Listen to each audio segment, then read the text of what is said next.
Tous ceux qui font l'actualité sont en direct sur France Bleu Saint-Étienne-Loire.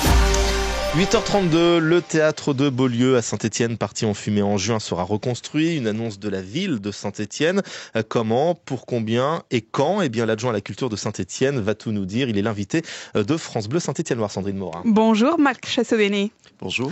Alors, qu'est-ce qui fait que 9 mois après l'incendie, la municipalité dise un matin comme ça, eh bien c'est bon, on reconstruit. Qu'est-ce qui vous a fait décider que c'était parti ? Bien, tout simplement, nous attendions pendant ces mois les décisions de l'assurance notamment, l'enquête d'abord de police et puis la décision qui est arrivée très récemment des assurances de rembourser la reconstruction de ce théâtre. Alors ce sera vraiment un théâtre parce que les associations, on les a entendues sur France Bleu Saint-Étienne-Loire ce matin, ont des doutes. Et puis c'est vrai que quand on lit par exemple Le Progrès, un modèle innovant qui vienne enrichir les propositions existantes en matière de médiation artistique et de sensibilisation à la culture pour des publics qui en sont éloignés, ce sera vraiment un théâtre à Beaulieu? Alors un théâtre, c'est un peu réducteur. L'idée, c'est d'aller plus loin, peut-être aussi de tirer le bilan d'un échec, parce qu'un incident comme celui qui s'est passé à Beaulieu, c'est un échec social. Donc il faut en tirer les leçons et aller plus loin. Ça veut dire aussi entrer en cohérence avec une réflexion qui est aujourd'hui nationale et qui fait partie d'ailleurs des priorités de la ministre Françoise Nyssen, qui est de créer des lieux de culture de proximité qui permettent notamment aux plus jeunes d'aller dans la réflexion et dans la compréhension de leur société, de l'environnement qui les entoure. Donc bien sûr un théâtre, en tout cas un lieu de culture. Un lieu où vous et moi pourrons venir, qui n'habitons pas dans le quartier et qui viendront voir des spectacles, parce que c'est ça que les habitants veulent. Exactement. Ils veulent pas une énième MJC ou une énième maison de quartier, ils veulent un endroit où les habitants d'ailleurs de Saint-Étienne viennent. Ce sera ça? Tout à fait. Et d'ailleurs, ça sera pas seulement de la culture. Il faut imaginer qu'il y ait des propositions extrêmement diverses. Mais l'idée, c'est de proposer le regard le plus large possible, d'ouvrir le regard notamment des plus jeunes dans un contexte social qui est souvent violent aujourd'hui et de leur permettre de comprendre mieux le monde qui les entoure. Donc d'avoir aussi des intervenants extérieurs. On parlera tout à l'heure des médiathèques. Ça peut être aussi, les médiathécaires peuvent être des acteurs de ces quartiers. Bref, l'idée, c'est de faire un bilan avec les conseils de quartier, avec le conseil citoyen, avec l'ensemble des acteurs qui composent le quartier de Beaulieu pour dessiner un projet qui réponde effectivement à toutes les questions, bien sûr en s'appuyant aussi sur l'expérience de la MJC. Alors, au niveau du calendrier, c'est quand j'ai cru comprendre que le projet serait proposé en juin, et ensuite, qu'est-ce qu'on fait quand ce sera ouvert, par exemple? Alors, c'est très tôt, loin, hein. c'est très tôt aujourd'hui pour prendre ce type d'engagement, puisque tout cela va dépendre des études qui vont être menées. L'idée, c'est de se donner jusqu'au mois de juin pour faire l'ensemble du recueil de ces témoignages et de ces besoins du quartier, et dessiner au mois de juin un cahier des charges. À partir de là, évidemment, il faudra désigner une maîtrise d'œuvre, etc. Vous avez combien pour reconstruire financièrement? Alors, aujourd'hui, on n'a pas défini d'enveloppe précise. Il faudra bien sûr... Une fourchette? Alors, c'est trop large. C'est une question qui revient souvent. C'est quelle serait la fourchette? On sait normal, on a envie de voir à quoi ça va ressembler. On sait que de toute façon, c'est un projet à plusieurs millions. Ça se chiffre souvent dans ces eaux-là. Donc, il faut aujourd'hui imaginer que c'est le cahier des charges qui va déterminer le montant. À partir de là, comme je disais, une maîtrise d'œuvre sera désignée. C'est elle qui donnera le montant des travaux. Ce qui est certain, c'est que nous allons définir une enveloppe aussi en fonction de l'apport que pourra faire la ministre, puisqu'elle s'y est engagée. En tant qu'élu, vous êtes en relation permanente avec les services de police. Elle en est où, cette enquête? On sait quelque chose? Vous savez quelque chose? On n'a pas de détails sur l'enquête. On sait que c'est évidemment un incendie criminel. Mais qui a fait? Aujourd'hui, c'est ça la vraie question.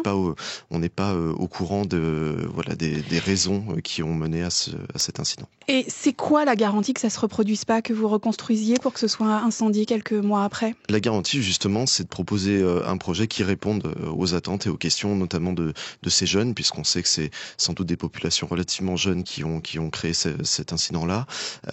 Donc il faut, c'est notre rôle politique que de répondre mieux à ces attentes sociales, d'où le principe de ne pas repartir sur les mêmes bases, mais d'être innovant dans le projet que nous allons dessiner. 8h36, notre invité ce matin, Marc Chassaubenet, adjoint aux affaires culturelles à la mairie de Saint-Étienne. Autre sujet, Marc Chassaubenet, vous êtes élu. Vous avez le temps d'aller à la bibliothèque ou à la médiathèque?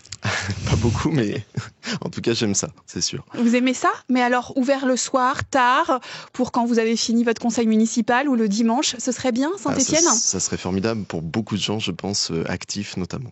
c'est une idée qui était dans le mandat de Gaël Perdriau. Pourquoi ça n'a pas été fait ? Il attendait qu'Emmanuel Macron soit élu ? Non, on n'a surtout pas attendu Emmanuel Macron.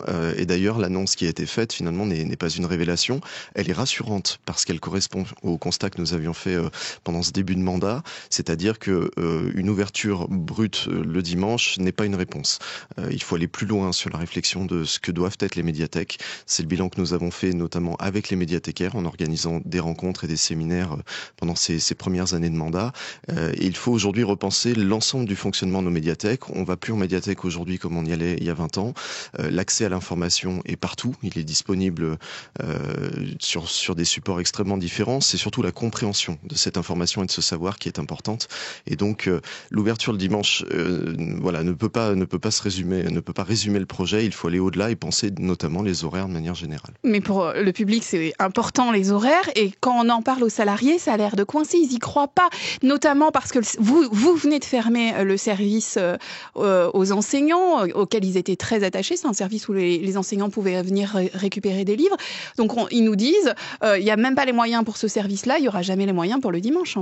Alors c'est un petit peu le contraire. C'est justement parce qu'on a cette vision-là et cette ambition de renouveler la mission de nos médiathèques qu'on a décidé certaines mesures, certes difficiles à prendre mais nécessaires.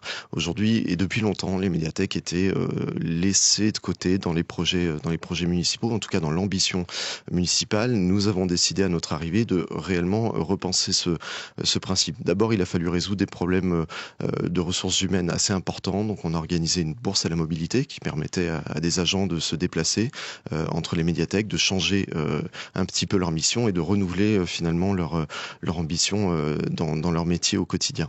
La deuxième décision, ça a été de se redonner les moyens d'avancer, c'est-à-dire de se donner les moyens d'assurer d'abord nos missions premières, qui sont celles de médiathèques, d'un réseau de médiathèques municipales, et donc finalement, peut-être d'abandonner des missions que nous faisions pour les autres.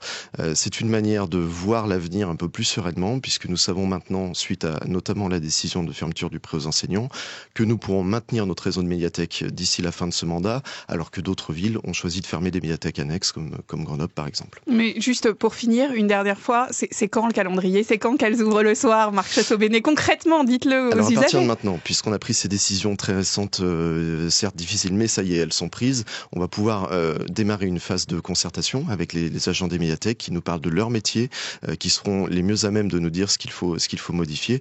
Et donc, d'ici quelques mois, on aura dessiné là aussi un cahier des charges pour modifier notamment les horaires d'ouverture, mais pas seulement. Merci beaucoup Marc Chassaubenet. Donc, on attendra encore un tout petit peu. Merci beaucoup. France Bleu Saint-Étienne-Loire.